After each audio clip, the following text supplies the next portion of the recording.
Bismillahirrahmanirrahim. Assalamualaikum warahmatullahi wabarakatuh. Pemirsa, bertemu kembali dengan saya Muhammad Lutfi Khairuddin di channel YouTube Bung Lutfi Official. Saat ini saya alhamdulillah diterima dengan hormat begitu oleh seseorang yang saya meyakini masyarakat Kabupaten Malang khususnya sudah tidak asing lagi dengan beliau. Beliau adalah mantan Bupati Malang, Bapak Haji Sujud Pribadi. Assalamualaikum Pak Sujud. Waalaikumsalam warahmatullahi wabarakatuh. Sehat Pak? Sehat. Alhamdulillah pemirsa. Beliau masih tetap seperti biasa. Barangkali pemirsa juga tahu, tetap merakyat begitu, dan beliau orang yang senang begitu untuk berbagi wawasan, kemudian juga memberikan ilmu, nilai-nilai kehidupan khususnya bagi kita yang lebih muda. Nah, saya langsung saja Pak Sujud.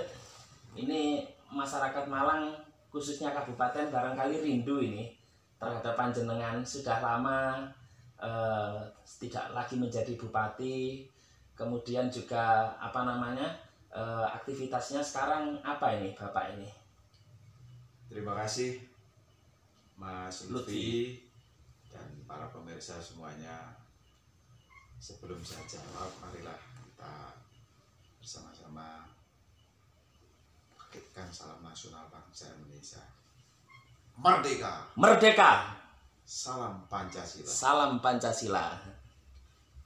Baik, sehabis menunaikan kewajiban mengemban amanah rakyat selama 10 tahun, saya alhamdulillah kembali ke masyarakat sebagai orang biasa, sebagai rakyat biasa, dan melaksanakan kehidupan sehari-hari ya sebagai petani maupun sebagai pedagang. Atas doa restu dari semua kalangan, lapisan, dan masyarakat pada umumnya termasuk Pak Lutfi, alhamdulillah saya beserta keluarga dalam keadaan sehat walafiat lahir dan batin, dan semoga pula rakyat saya yang dulu saya pimpin beserta semua lapisan masyarakat juga demikian dalam keadaan sehat walafiat. Amin. Dan seger waras selamat dan tentu sejahtera. Saya pikir itu Mas Lutfi, dan terima kasih mau pinarak untuk dalam. Alhamdulillah.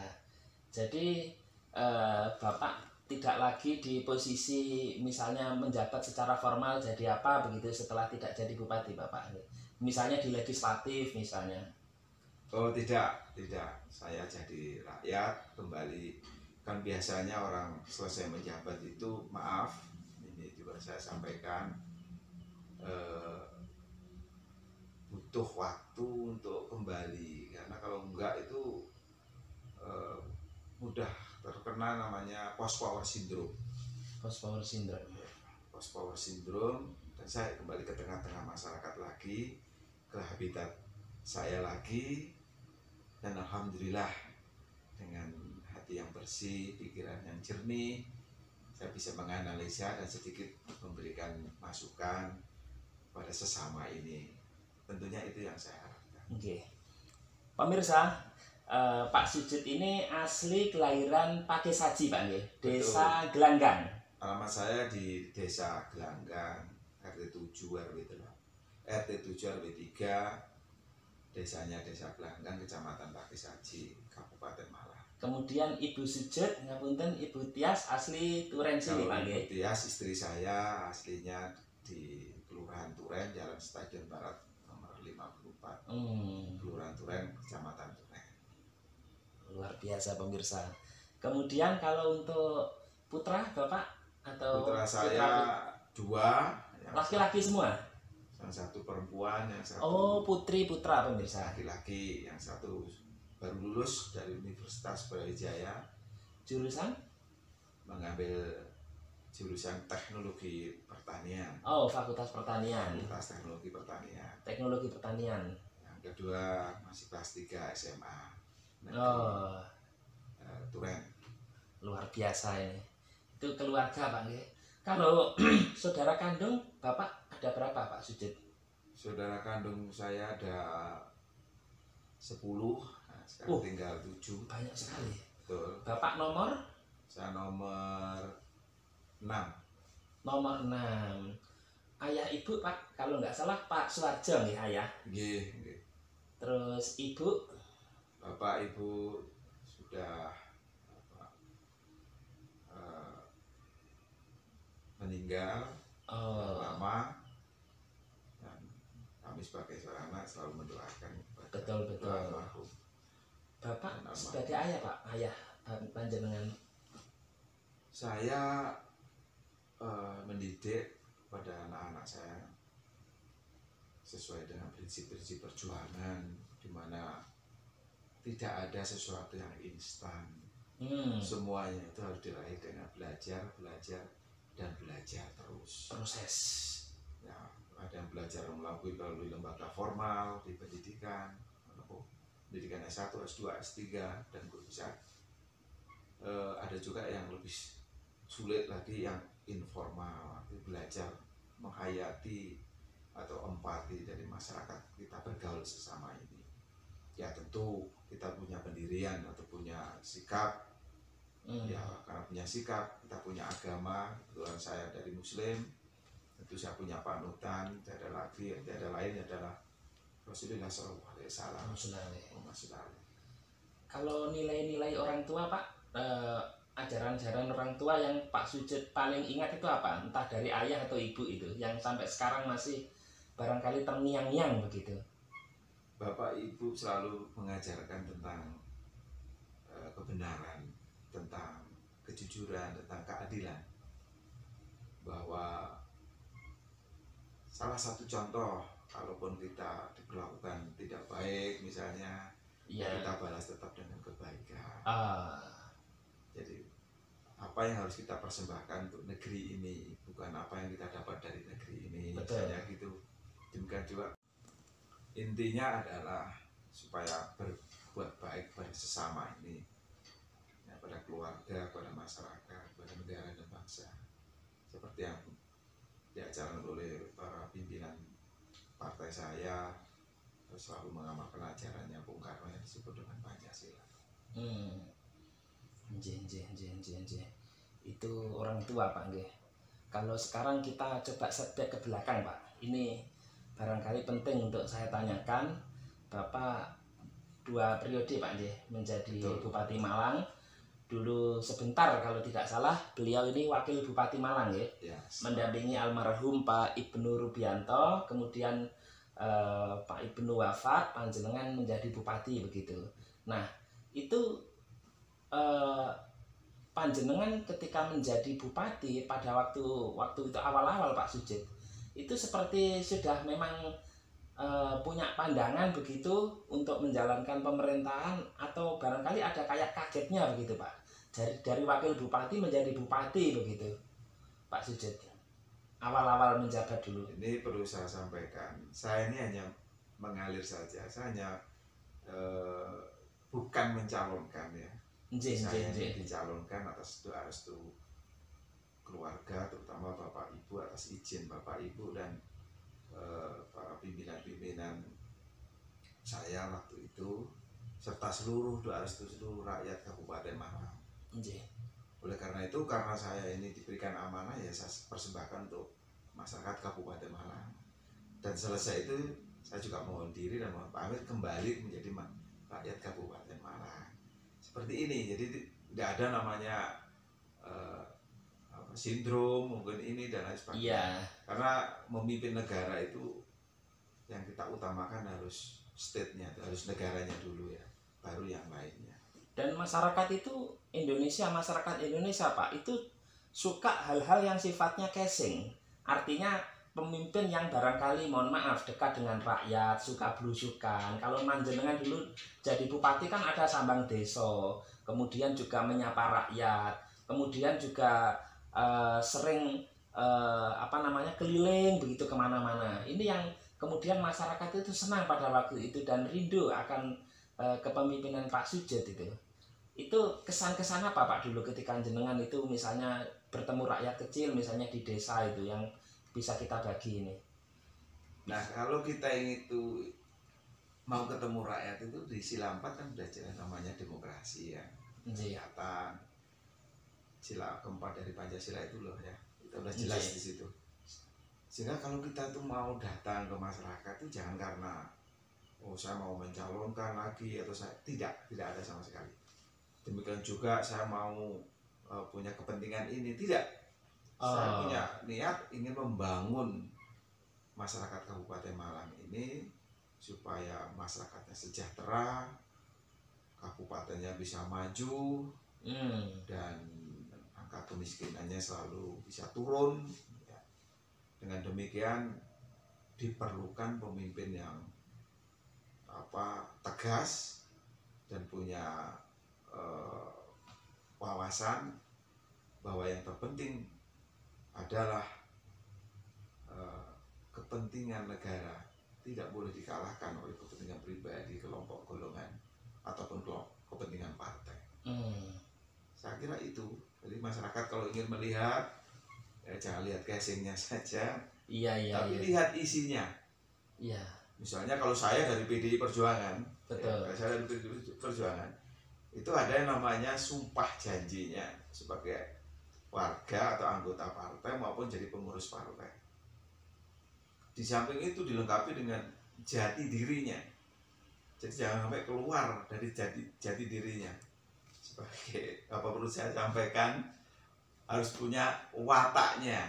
Demikian juga ada larangannya, ada kewajibannya, ada tugasnya, dan lain sebagainya. Demikian juga harus ada masnya, harus tahu sejarah lahirnya, baru dia akan paham itu. Tapi kalau hanya casingnya, mungkin Anda akan lihat gagahnya saja, bagusnya aja. Kalau untuk capaian-capaian Pak Sujud, kemudian juga apa yang kurang barangkali, capaian dan apa yang kurang selama 2 periode ini, termasuk apakah cukup waktu 10 tahun ini untuk membangun Kabupaten Malang yang sangat luas, terdiri dari berapa kecamatan Pak? Ada 33 kecamatan ini, luar biasa. Yang kurang, ya memang pemahaman tentang itu tadi. Masyarakat kan mengenal saya dengan Samang Deso, padahal intinya adalah saya ke desa itu mengajak bersama-sama, saya kokakti, bebarengan manunggalnya wiji untuk bangun desa. Intinya seperti itu. Jadi kalau sudah bekerja di situ, kita torehkan semuanya, jangan lagi ada pilah-pilah lagi, ada lagi gap. Oh ini yang kaya, ini yang miskin, ini yang pintar, ini yang bodoh. Enggak, kita menyatu dengan satu tujuan, satu tekad membangun desa. Yang kita bangun apanya? Apa fisiknya? Fisik juga perlu. Tapi yang lebih utama lagi adalah mental. Mental. Karena sifat mental ini antara ucapan dan tindakan itu harus satu. Dan itulah sesungguhnya Pancasila. Kalau iya katakan iya, kalau tidak, ya katakan tidak. Dan seterusnya, itulah Pancasila. Diawali dengan kerja bakti dulu. Jadi kerja bakti dulu. Mungkin masih ada yang nakal, ada yang setorai, ya. Mungkin ada yang sekedar hadir tapi tidak ikut urunan misalnya dan sebagainya. Tetapi kalau niat kita sudah tulus, nanti akan menjadi ke gotong royong. Mungkin tahapannya harus dari awali dulu, dari kerja bakti dulu atau gugur gunung dulu, pelan-pelan. Niatnya apa? Dengan demikian tugas siapa ini Pak? Membenahi mental adalah tugas pemimpin. Dengan tugas cara pemimpin tingkat kabupaten maupun tingkat kecamatan, Pak Camatnya, kemudian Pak Lurahnya, kepala desa. Bukankah kepala desa juga diambil sumpah dan janjinya? Betul. Sama seperti kepala daerah. Insya Allah kalau mereka paham itu dan menghayati itu, tidak akan ada kesulitan. Yang membedakan itu hanya niatnya saja. Tujuannya apa? Anda jadi seorang pemimpin itu. Hanya itu. Kalau tujuannya akan berbeda, ya jelas nanti hasilnya juga akan berbeda. Oke, kita ngalir ya pemirsa ya, ngobrol dengan beliau ini. Saya juga tidak ada semacam hal-hal yang sifatnya pertanyaan sistematis begitu, kita mengalir saja. Kalau Kabupaten Malang pada waktu itu ditetapkan ibu kotanya Kepanjen, ini zaman Bapak ya? Betul. Itu ceritanya bagaimana Pak? Kabupaten Malang ibu kotanya dari kota Malang ke Kepanjen ini sedikit aja.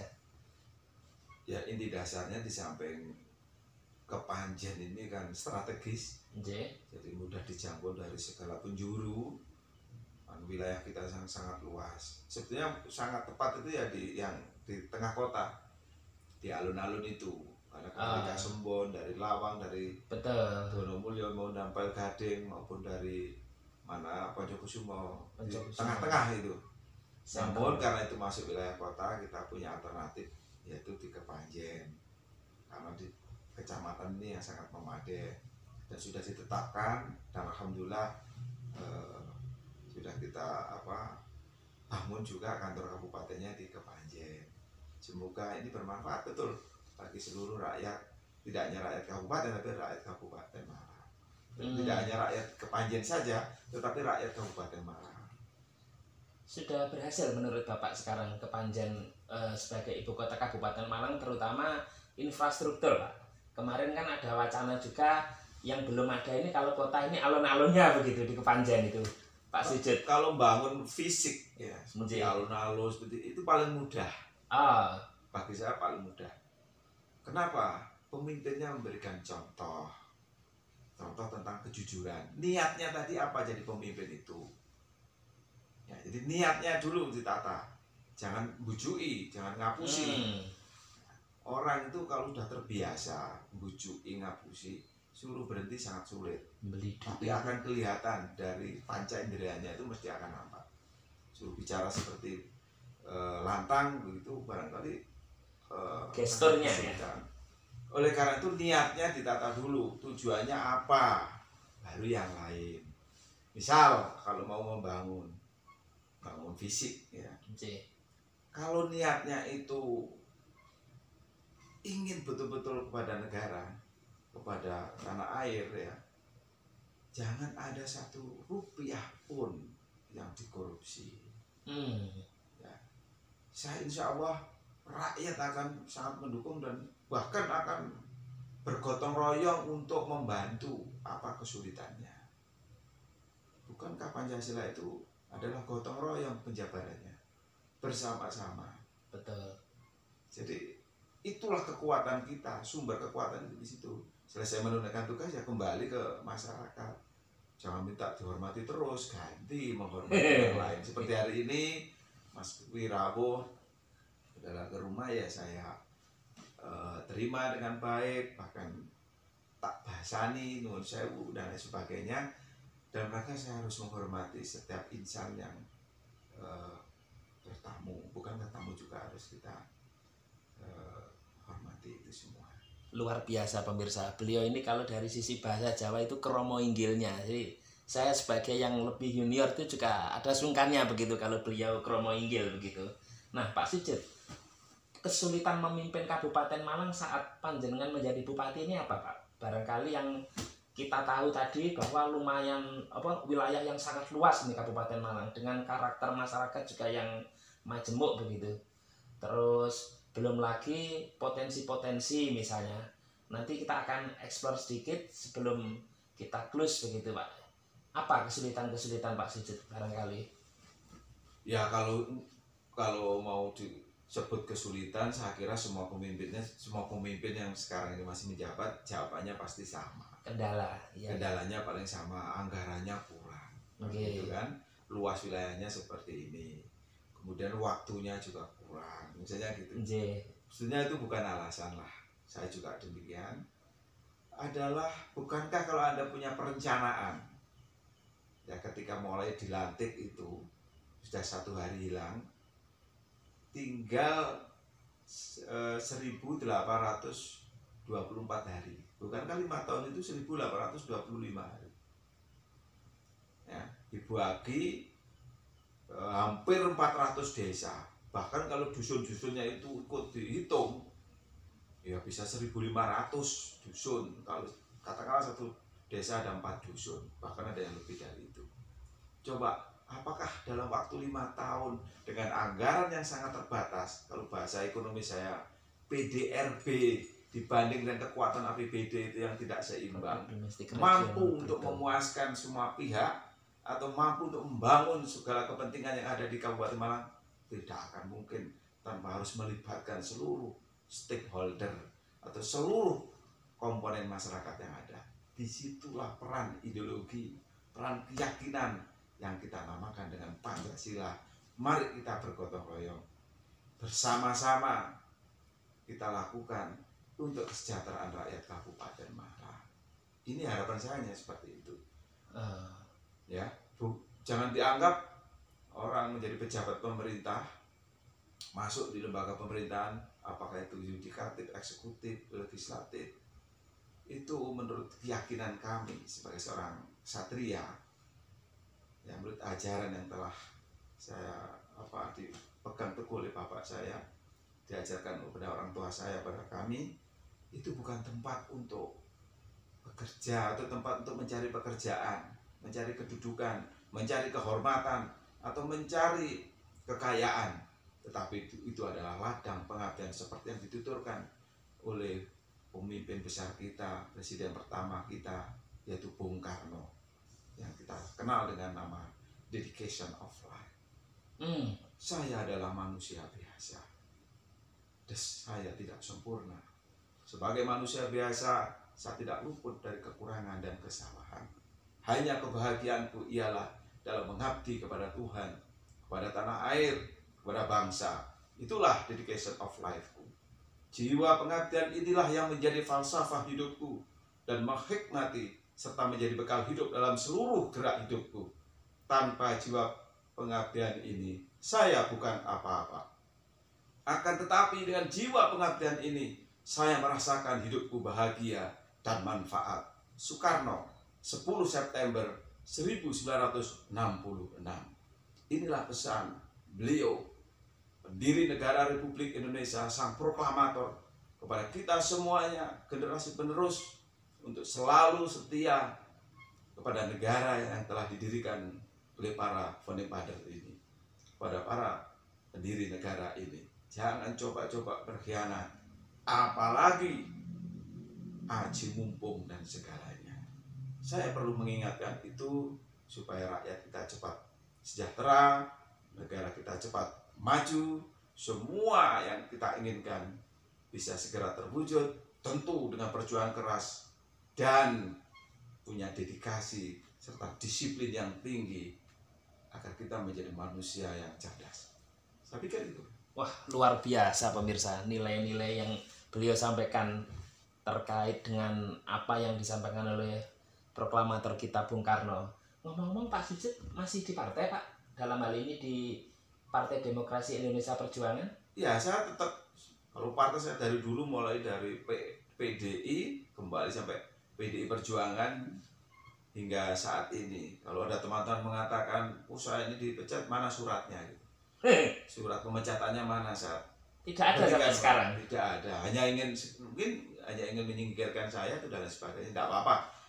Bagi saya yang paling penting adalah saya ingin mengamalkan ajaran PDI Perjuangan, yaitu dasarnya yang disebut dengan Pancasila. Artinya ideologi kemudian nilai-nilai Bung Karno tetap terpatri pada jiwa Pak Sujud, nggih? Betul. Jadi saya punya kewajiban untuk memberikan nasihat kepada teman-teman, kepada semuanya. Toh pada akhirnya juga mereka akan pensiun, kembali ke masyarakat.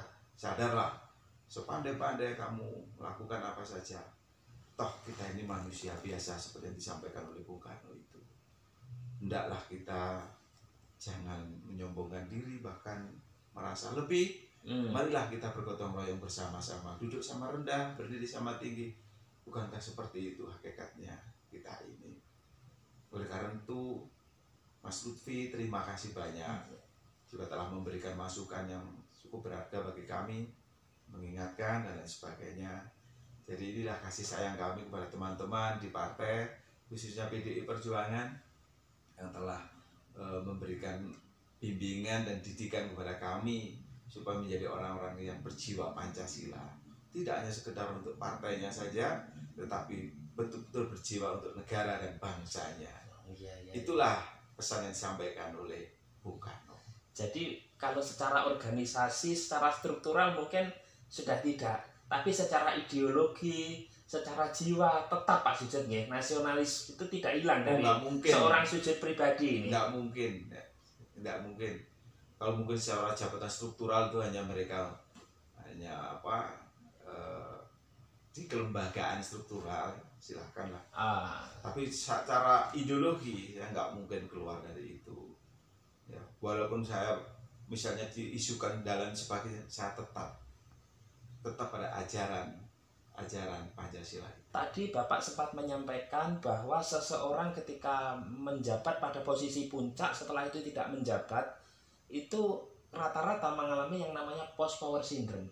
Nah, barangkali apa yang bisa Bapak sampaikan untuk pemirsa, khususnya bagi yang barangkali sekarang diberi amanah ketika nanti sudah tidak menjabat lagi, supaya tidak kena penyakit yang namanya post power syndrome itu, Pak Sujud. Baik, jangan lupa ya pada semuanya, saya pun juga diingatkan waktu itu, kalau bahasa Jawanya itu ilingo kaitane.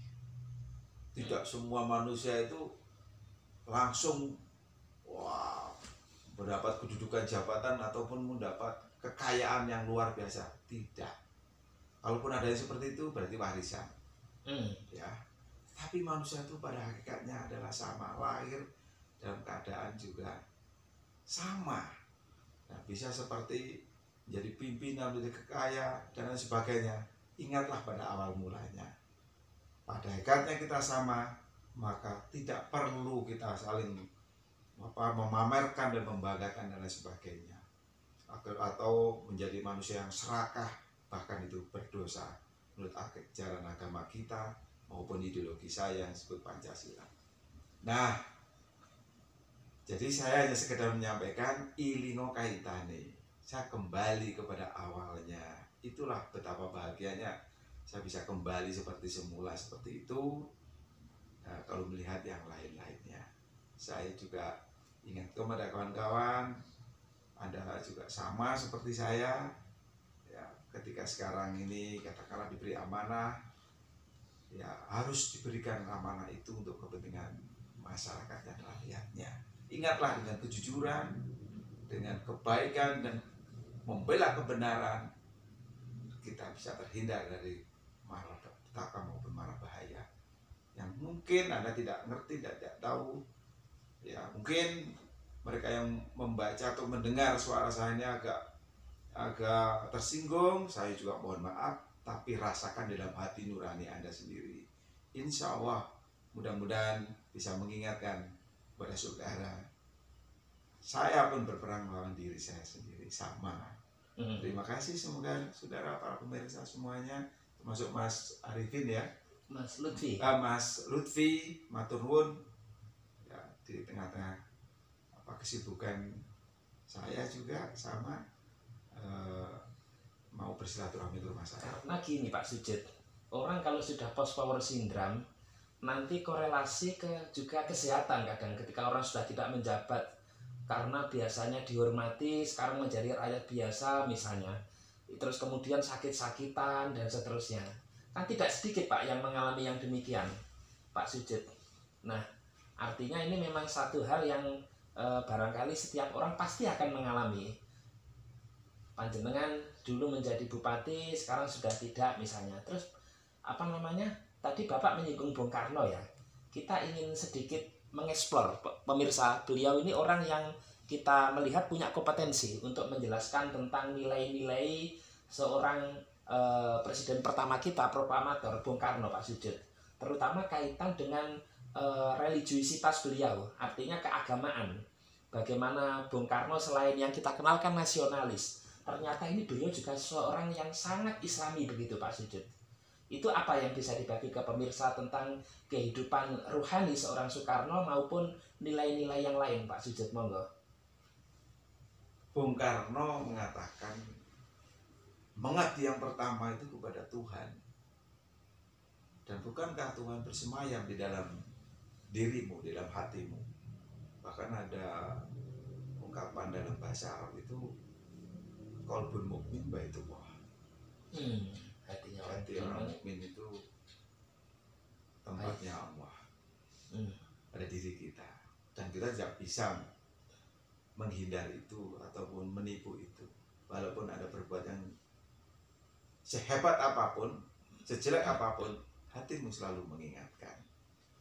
Nah, disitulah Bung Karno mengatakan bahwa kamu harus berbakti dan mengabdi kepada Tuhan. Nah, karena beliaunya pemimpin negara ini, karena Bung Karno orang Islam, ya mengabdi kepada Allah Subhanahu wa Ta'ala, baru kepada negara, baru kepada negara, kemudian kepada bangsa, dan negara yang terkecil adalah keluarga. Itulah hakikatnya kita memimpin dan kita diberikan amanah di Kabupaten Malang ini. Sebenarnya tidak lepas dari memimpin keluarga. Intinya hanya itu aja. Kalau ibu-ibu yang di Kabupaten Malang kan mesti sudah ngerti. Dulu pada zaman saya gerakkan namanya pemberdayaan keluarga, pembinaan kesejahteraan keluarga, PKK. Di Mas PKK juga jelas semuanya mulai ditata dan lain sebagainya. Pada masa Bapak pada masa saya itu, mungkin sekarang juga dilanjutkan, dan saya ingat betul dengan marsnya itu. Ya. Nggak perlu saya nyanyikan. Iya. Ini Pak Sigit, kita kembali ke kabupaten sedikit ini. Kita perlu menyinggung soal misalnya pariwisata Pak kabupaten. Kan ini, mohon maaf sebelumnya, kalau melihat pariwisata kan orang sekarang lebih kenal Batu, yang dulunya notabene juga wilayah Kabupaten Malang ini Pak Sigit.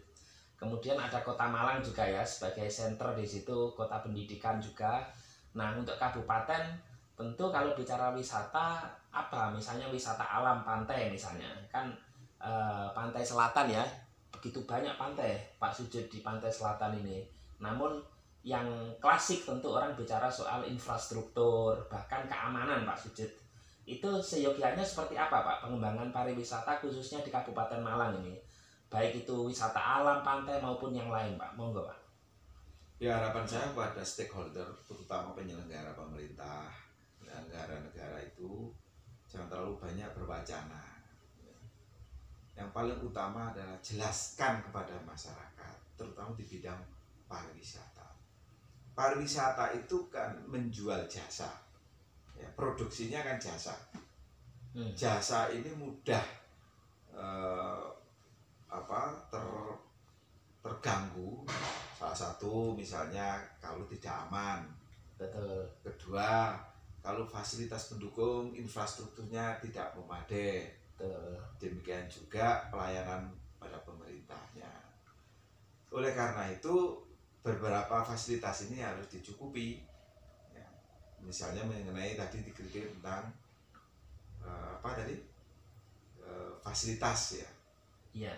Bisa fasilitas dasar, jaringan listrik, jaringan infrastruktur, aksesnya, jalan, jembatan dan sebagainya.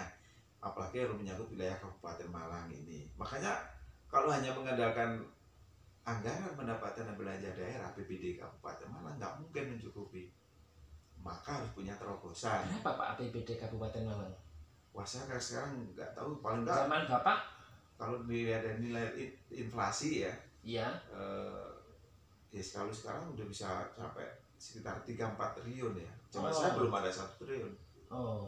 Zaman saya belum ada 1 triliun. Tapi juga kalau dilihat dari PDB, produk domestik bruto, masyarakat Kabupaten Malang, katakanlah dari zaman saya dulu sekitar hampir 30 triliun. PDB-nya ya, dengan APBD yang kurang dari 1 triliun. Sehingga kalau sekarang ini bisa sampai 3, 4, bahkan sampai 5 ya, tinggal kalikan 4 kan, 27 kali 4 katakanlah sampai 30, ya bisa 100 triliun lebih PDB-nya. Nah, artinya apa? Kue pembangunan ini hanya sekitar tidak lebih dari 5%, 4%. Ya, dikurangi belanja rutin ya, untuk belanja pegawainya ini. Artinya anggaran untuk membangun. Dari total 100% bisa menyumbang ya di bawah 10% udah hebat dah. Itu kalau diskomposisi PAD dengan DAU yang dari pusat itu lebih. Wah, DAU-nya malah hampir 80% ya. PAD-nya sedikit. PAD-nya barangkali ada peningkatan karena BBB dan BPATB udah masuk di sini, bisa meningkat 10% paling enggak. Saya ingat Pak Sujud dulu ketika saya masih kuliah ya, kalau dari Pasuruan masuk ke Kabupaten Malang, Kecamatan Lawang, itu ada selamat datang di Kabupaten Malang, Jawa Timur yang sebenar-benarnya, begitu. Iya. Artinya di situ saya agak lupa ya, tapi yang ditonjolkan tourism, pariwisata begitu. Nah, kembali ke pariwisata tadi itu, pada waktu itu menurut Bapak apakah sudah menyumbang juga ke PAD Pak pariwisata ini? Zaman dulu belum ya. Ada kepala desa mengelola anggaran pendapatan dan belanja desa. Artinya dapat belum seperti sekarang dana dari pusat ya, maupun dari daerah. Kayak sekarang ini kalau kepala desa kan mesti memiliki APBDes minimal 1 miliar itu ya. Zaman saya dulu 14 tahun yang lalu itu belum ada itu. Nah, kalau itu sekarang sudah ada, berarti ada percepatan. Di samping juga pemerintah daerah punya anggaran sendiri. Nah, sekarang bagaimana mengelola PDB yang besar itu loh. Ya. PDB-nya hampir mungkin 100 triliun lebih ya. Sekarang? Oh, iya kan? Ini melebihi zaman Bapak dulu sudah ya? Ya tentu kan, karena tingkat inflasinya tinggi. Tinggi, ya. Dulu zaman saya APBD baru 900 miliar atau 800 miliar. Nah, sekarang sudah sampai 4-5 triliun. Kan otomatis. Betul. 4 kali kan inflasi sudah. PDB-nya juga sama kan. BBM naik, inflasi. Betul kan? Nah, artinya apa? Ini nggak merata gitu loh. Jadi ada orang kaya baru, orang kaya baru. Bagaimana supaya diajak berpartisipasi bersama-sama untuk membangun. Supaya pemerintah tidak sendirian. Nah, makanya fasilitasnya harus diberikan. Berantas itu yang namanya KKN, pungutan liar untuk yang pribadi, golongan kelompok ya. Torehkan semua untuk pembangunan supaya ada kepercayaan. Itu dana itu kalau keluar ya dengan keikhlasan. Makanya pemimpin butuh pengakuan dengan rakyat supaya masyarakatnya jujur ya. Dan saya himbau juga pada masyarakat, jangan dikit-dikit kalau ada pemimpin datang itu dimintai bantuan dan lain sebagainya. Nanti jangan salahkan kalau pemimpin itu akan berbuat yang tidak ya. Iya. Karena sesungguhnya kuenya ini nggak merata gitu. Intinya kuenya tidak merata. Hanya masalahnya. Terus kalau tidak minta bantuan, kalau pemimpin datang, masyarakat harus apa Pak Sujud? Pemimpinnya harus bisa menjelaskan tentang komposisi anggaran. Ya supaya tahu. Misalnya belanja untuk bayar gaji pegawai, termasuk guru-guru SD itu semuanya kan, guru-guru SMP kan. Betul. Di bawah belanja APBD.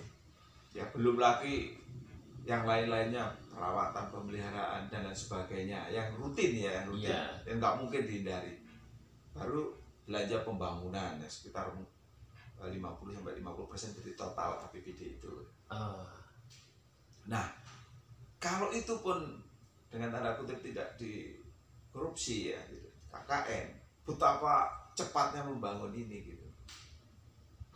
Nah, makanya harus punya tujuan utamanya apa. Bapak dulu ketika menjadi bupati itu kalau tidak salah awal-awal penerapan otonomi daerah Pak ya? Betul. Undang-Undang nomor 22 ya tahun 1999 dan 24 tentang keuangan daerah itu. Pak Sujud itu. Jadi tentang pemerintah daerah itu. Nah, kita agak aja pemirsa ya, karena kita juga dibatasi waktu ngobrol dengan beliau ini. Saya kira ini kesempatan yang luar biasa begitu. Pak Sujud tadi sudah bicara banyak tentang kabupaten ya. Kalau Bapak melihat saat ini Kabupaten Malang, apakah Bapak melihat sudah perkembangannya itu sesuai ekspektasi sesungguhnya Pak Sujud dari Bapak yang Bapak lihat ini? Ya sudah cukup lumayan. yang masih butuh atau bagaimana? Yang masih butuh perhatian itu adalah kemampuan pemimpinnya semuanya, yang dikomandani oleh Pak Sanusi sekarang ini sama Pak Didik, untuk mentransfer knowledge, ilmu pengetahuan dan pengetahuannya kepada masyarakat, ya, baik itu tentang kepemerintahan, tentang kemasyarakatan, maupun juga di bidang pendidikan, supaya masyarakat kita cerdas. Jangan lupa, ini amanat Undang-Undang Dasar 45, bahwa tugas pemerintah itu adalah untuk mencerdaskan masyarakat. Artinya apa? Kalau masyarakat sudah dilibatkan dan memahami tentang pemerintahan, maka tidak sulit kok diajak bersama-sama itu. Ya, tidak sulit. Anda akan mengetahui siapapun yang jadi pemimpin itu nanti, bahwa apa yang Anda lakukan, Anda kerjakan sesuai dengan sumpah dan janjinya, itu adalah merupakan dedication of life. Nah, saya kira hanya itu saja. Pak Sujud, tadi itu kita tahu di pembukaan UUD 45 tadi Bapak menyinggung mencerdaskan kehidupan bangsa, bukan memintarkan. Artinya mencetak manusia, sumber daya manusia, human resources yang cerdas. Nah, cerdas dengan pintar ini menurut Bapak apa bedanya ini? Mengapa kemudian rakyat ini harus cerdas sesuai amanat konstitusi, Pak Sujud? Dengan cerdas dengan pintar ini sesungguhnya sama atau berbeda, Pak? Yang monggo, Pak. Kalau cerdas itu sedikit mendengarkan nuraninya, hatinya, disentuh, ada nilai akhlaknya, ya, akhlak, di budi pekertinya juga masuk, gitu. Budi pekerti, ya, budi pekertinya masuk dalam hati ini. Makanya di sekolah-sekolah butuh pendidikan budi pekerti, itu sangat penting. Ya, tidak hanya sekedar memintarkan karakter bangsa itu. Kalau sekedar cerdas kan ada ilmu pasti kan. Betul. Ilmu pasti, nah, itu karena kelihatan di antara mereka eksak yang cerdas, ya, pasti. Tapi belum tentu memiliki budi pekerti. Amanat Undang-Undang Dasar 45 di alinea 4 itu kan sudah jelas, mencerdaskan kehidupan bangsa. Titik kan? Terus melaksanakan ketertiban dunia dan seterusnya. Dan itulah amanat yang harus kita lakukan kepada masyarakat kita. Jangan merasa nanti akan menginteri saya, nggak mungkin. Justru akan menghormati kalau budi pekertinya lebih tinggi. Bukankah kita harus hormat kepada para guru, para pendidik yang telah mencerdaskan kita semua? Itu orang cerdas. Betul. Tapi kalau pintar belum tentu cerdas. Belum tentu cerdas karena tidak diberi dengan budi pekerti yang luhur. Dan bisa ngakali orang, Pak, nggih. Ya, kalau nggak dikontrol, disanksi, ya, ada sanksi, ada controllingnya, bisa terjadi. Bukankah perbuatan itu melawan hukum, tindak pidana akhirnya. Betul. Nah, kalau cerdas tidak, ada kearifan juga di dalamnya, nilai-nilai luhurnya, baik yang mentransfer, yang mencerdaskan maupun yang dicerdaskan, saling membutuhkan. Itulah hakikat dari pembangunan manusia yang diamanatkan oleh pendiri negara kita. Oke, kita bergeser sedikit, Pak, ke kehidupan partai-partai politik ini, Pak Sujud. Tadi Bapak berbicara soal ideologi. Artinya jabatan itu jangan untuk kemudian mencari pekerjaan begitu. Tapi sesungguhnya ini ladang pengabdian, mengabdi, melayani kepada masyarakat begitu, Pak Sujud ini. Nah, apakah saat ini partai-partai politik ini sudah ideal, Pak? Terutama dari sisi mungkin rekrutmen kader, kemudian menjadikan seorang pemimpin, baik itu di level nasional, provinsi, kabupaten, kota, dan seterusnya ini. Apakah Bapak melihat sudah ideal atau sesungguhnya saat ini justru tidak ideal begitu, sehingga banyak yang perlu dibenahi begitu, kaitan dengan bagaimana rekrutmen, bagaimana menjadikan pemimpin ini bukan lagi berdasarkan kepentingan pribadi atau golongan, tapi murni menjadi pemimpin yang betul-betul total mengabdi kepada masyarakat, Pak Sujud. Ya, itu butuh waktu, makanya butuh namanya program di masing-masing partai, ya. Khususnya kalau di partai saya itu dulu ada 4 mantap. Di PDI Perjuangan, pemirsa. Ya, ada 4 mantap. Pertama, mantap ideologi. Ideologinya harus mantap. Jangan sampai jadi pemimpin dicalonkan oleh PDI Perjuangan misalnya preambul nggak hafal, pembukaan, ya, watak PD-nya juga nggak ngerti, jati dirinya nggak ngerti, larangannya apalagi kewajiban dan seterusnya. Ada pendidikan khusus. Kemudian mantap politiknya tentu harus yang santun, yang baik, yang punya etika dan tata krama. Kemudian ada mantap organisasinya, ya, mantap personelnya yang mengisi di organisasi, mulai dari tingkat anak ranting, tingkat kecamatan, PAC, itu semua harus dipersiapkan. Ini butuh waktu minimal 4 tahun. Ya. Kemudian ada mantap pemilu, bukan jangan sekedar kalau mau pilkada seperti menjelang pilkada golek calon seperti itu dan lain sebagainya. Yang penting menang. Anda bisa menang, tapi apa artinya kalau tidak ada mantap ideologinya? Betul. Kalau nggak ada mantap politiknya, ya, artinya apa? Anda akan bingung nanti dan tidak ada manfaatnya. Bukankah manusia yang bermanfaat itu adalah manusia yang bermanfaat bagi yang lain? Bagi yang lain. Sebaik-baik manusia itu adalah yang bermanfaat bagi sesamanya. Demikian juga sebagai seorang pemimpin. Nah, jangan lupa, itu yang perlu saya sampaikan. Maka lebih banyak belajar. Tidak ada yang paling pintar di sini, kecuali saling belajar. Kalau belajar ini kan bicara proses, Pak. Sedangkan realitas sekarang kadang partai itu banyak yang instan ini pemimpinnya. Tiba-tiba masuk, kemudian menjadi anggota, kemudian menjadi entah itu anggota legislatif atau kepala daerah, baik di level provinsi, kabupaten, kota. Nah, menyikapi fenomena ini seperti apa Pak Sujud ini? Apalagi sekarang partai itu yang lebih dikejar itu elektabilitas, popularitas, bukan lagi kapasitas, kemudian kapabilitas, artinya kualitas calon itu Pak. Nah, tidak menyalahkan pada mereka yang hanya sekedar mengejar elektabilitas. Namun, dia harus bekerja ekstra keras dan belajar. Dengan keagungan Tuhan barangkali bisa.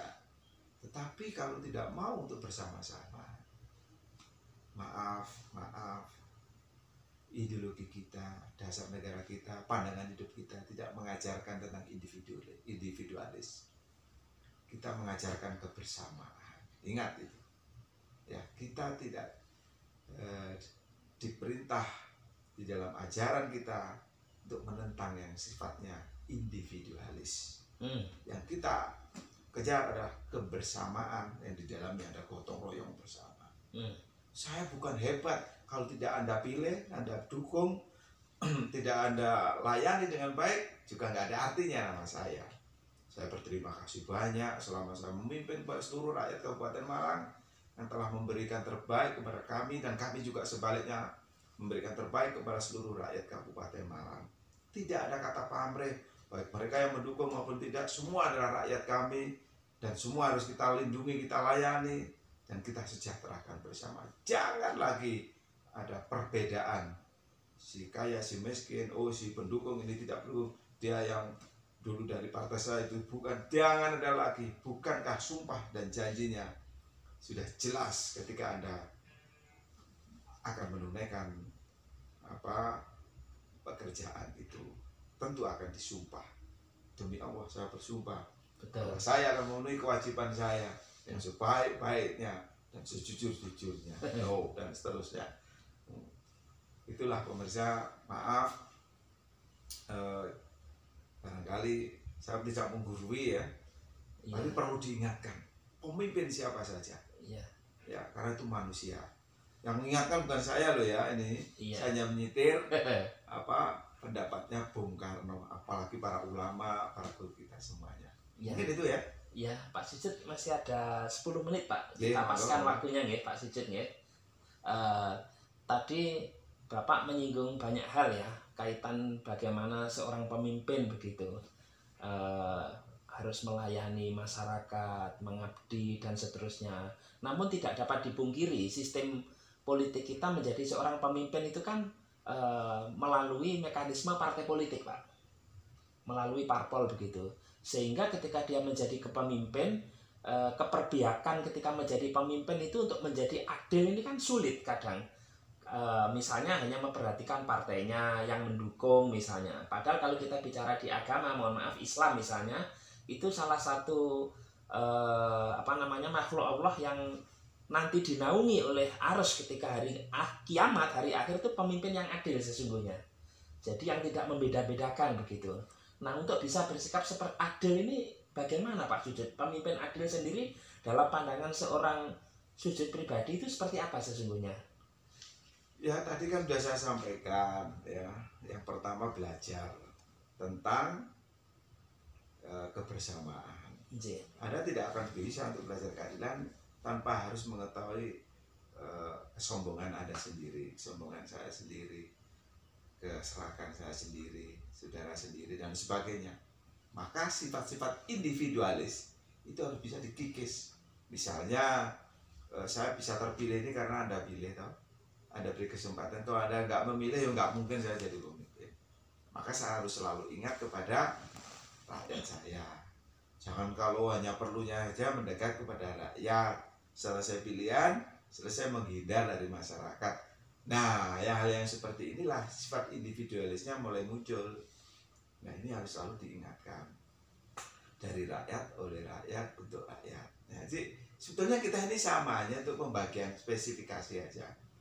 Nah, jabatan-jabatan itulah yang perlu Anda pertanggungjawabkan kepada masyarakatnya itu. Keadilan itu sederhana kok. Kalau Anda memperlakukan dirimu adil, keluargamu adil, insya Allah kepada masyarakat juga adil. Itu karena tidak akan lepas dari proses belajar. Proses belajar itu kan kebiasaan. Kalau calon pemimpin itu kebiasaannya sudah tidak adil, ya, Anda bisa merasakan, bisa melihat. Untuk bertindak menjadi adil, ya sulit sekali. Maka belajarlah dari kebiasaan. Nah, hal yang buruk, yang nggak baik perlu diingatkan, jangan seperti ini. Nah, misalnya hal yang kecil-kecil saja. Kalau nanti memimpin kabupaten, ya janganlah keluarganya terlibat, misalnya di proyek dan lain sebagainya, ataupun di lain-lain sebagainya. Tuhan tuh adil. Sudah, percayalah, rezeki banyak lah. Kalaupun masuk di situ yang profesional. Ya, bukan KKN lah, bukan KKN. Kita tidak membatasi, tidak boleh. Apakah keluarganya nggak boleh? Boleh. Tapi semuanya ada prosedur yang profesional. Nah, ingatlah ya sumpah dan janjimu ketika memangku jabatan itu. Nah, saya alhamdulillah sudah selesai, dan pada masyarakat Kabupaten Malang khususnya saya terima kasih, dan jangan lupa kita berjumpa lagi di lain kesempatan. Saya yakin kok pilihan saudara sama pilihan saya itu pada akhirnya nanti sama kok. Nggak perlu saya ungkapkan, meskipun kita berbeda tujuannya juga sama. Ya. Terus ke depan kalau untuk pribadi, obsesi Bapak apa kira-kira ke depan ini? Kan Pak sekarang usia pinten? Insya Allah 58. Ke depan ini masih ada mungkin obsesi yang belum kesampaian misalnya Pak Sujud, atau ingin jadi apa misalnya ke depan ini? Ya saya mengalir saja kok, saya mengikuti ya yang penting setelah mendharma baktikan kepada negara ini, kepada partai saya. Kalau ada yang nggak benar ya saya perlu mengkritik kepada kawan-kawan. Dan bukan berarti saya benci, enggak, saya mengingatkan. Nah, kalau udah nggak membutuhkan saya ya Pak boleh buat misalnya. Pokoknya apa yang saya sampaikan adalah untuk negara dan bangsa yang saya cintai ini. Dan keseharian sekarang fokus untuk keluarga juga ya Pak? Betul. Luar biasa. Beliau putra ya, 2 anak Pak Sujud ya. Nggih. Terus yang terakhir Pak, sebagai close barangkali pesan Pak untuk masyarakat Kabupaten Malang ini. Ini tentu rindu kepada panjenengan ini. Petuah-petuah kira-kira apa begitu untuk masyarakat kabupaten dalam menjalani hidup ini harus seperti apa, terutama generasi muda Pak Sujud, monggo. Pada adik-adik, anak-anak saya yang baru remaja atau baru dewasa atau mengarungi rumah tangga, jangan mudah kaget, gumun, apalagi dumeh, ya. sepandai-pandai kamu pun di atasnya masih ada, sehebat-hebat saya pun masih banyak yang lebih hebat juga. Ingatlah, kita kuat itu karena kita bersatu, kita bersama-sama. Kalau untuk pemimpin, ya diajaklah bersama-sama. Gampang kok melihatnya itu, mau jujur apa enggak, dan diajak ngomong apa adanya, dan gampang marah atau enggak. Bukankah saya dulu juga pernah menyampaikan, meskipun Bapak tidak memilih saya, Bapak juga rakyat saya. Meskipun Bapak tidak mendukung saya atau tidak memihak kepada saya, toh juga Tuhan akan meridhoi kepada kehendak kita semuanya. Kita ini bersaudara, jangan dipisah-pisahkan hanya karena berbeda. Ya jangan marah. Maka saya punya grup BA itu namanya Ojo Nesuan. Ojo nesuan. Ojo nesuan. Kalau mau belajar ngaji tentang Pancasila, maka awalnya diawali dengan ojo nesuan, ojo ngambekan, ojo gumunan. Nanti kalau misalnya ada seseorang datang, terus aku nggak memilih Anda, oh ya ojo nesuan, ojo gampang mudah. Ingatlah, semua itu milik Allah, semua milik Tuhan, dan tidak ada kok yang berprasangka buruk pada kita semuanya. Bukankah itu yang diinginkan oleh rakyat saya, oleh masyarakat kami di Kabupaten Malang? Salam untuk semuanya, semoga semuanya sehat selalu dan berkah hidupnya, demikian juga kami beserta keluarga. Terima kasih Mas Lutfi. Terima kasih Pak Sujud Pribadi, luar biasa. Merdeka. Merdeka. Salam Pancasila. Salam Pancasila. Assalamualaikum warahmatullahi wabarakatuh. Waalaikumsalam warahmatullahi wabarakatuh. Pemirsa, demikian yang bisa saya hadirkan perbincangan saya dengan Bapak Sujud Pribadi, mantan Bupati Malang begitu. Mudah-mudahan selalu sehat walafiat. Terima kasih waktunya Pak Sujud, dan terima kasih. Nggih, sehat selalu. Nggih, demikian semoga bermanfaat dialog kita. Wassalamualaikum warahmatullahi wabarakatuh. Waalaikumsalam.